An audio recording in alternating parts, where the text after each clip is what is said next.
Someone came to mind just now. You didn't go looking for them, they just appeared.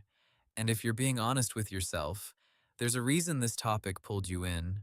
There's someone in your life, or someone who used to be, that left you feeling smaller than you were before you met them. You couldn't always explain it.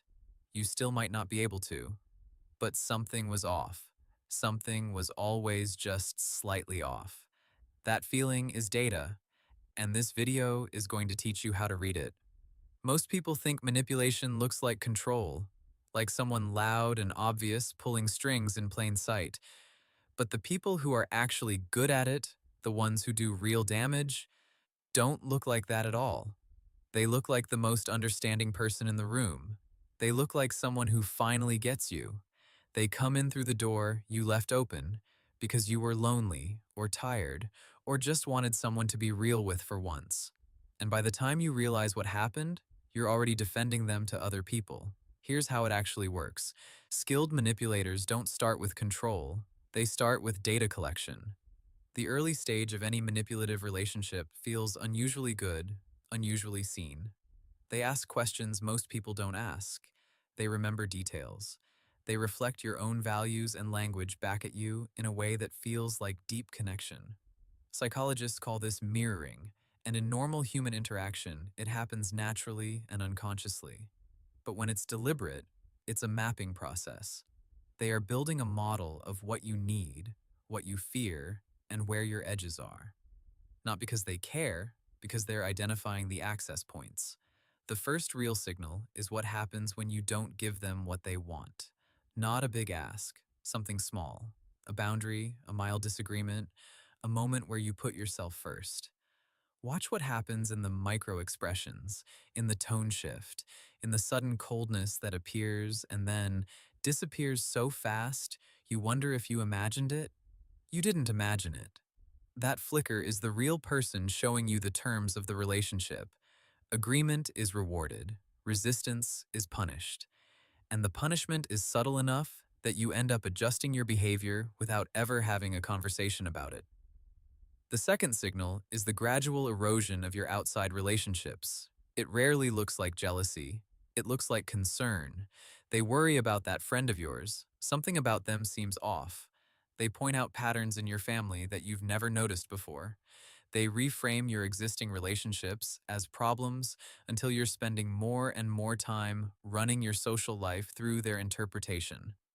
This is called isolation by narrative, and it's one of the most effective tools because it uses your own critical thinking against you. You think you're making clearer assessments. You're actually being steered. The third signal is the debt architecture. Manipulators give in order to be owed. The gifts, the favors, the sacrifices they make for you, they are deposits into an account you didn't agree to open, and the withdrawals come later in the form of guilt, obligation, and the unspoken implication that after everything they've done, the least you can do is comply. Reciprocity is a deeply wired human instinct. They're not exploiting a weakness, they're exploiting something that makes you a good person.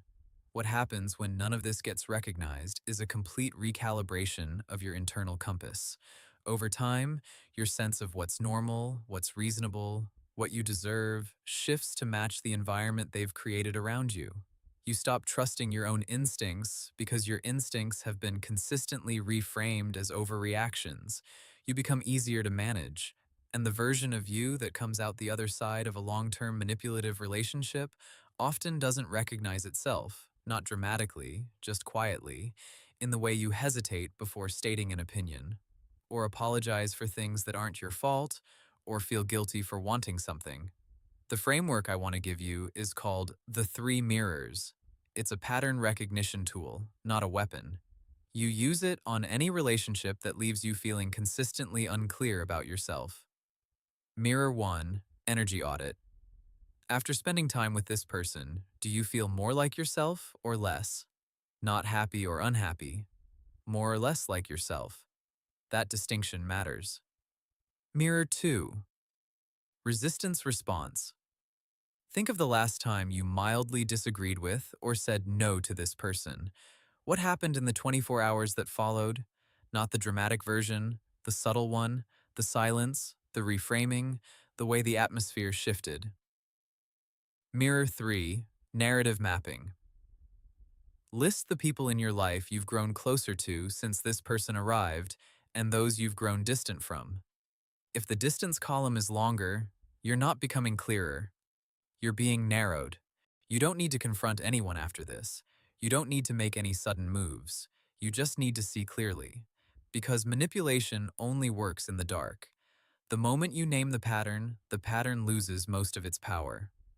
The person who came to mind at the beginning of this video, they're still there, aren't they? Your mind just got a little darker, and that's a good thing. If this hit different, don't forget to like and subscribe so you never miss what's coming. And if you're not done yet, I recommend watching these two videos next. They will keep you up all night.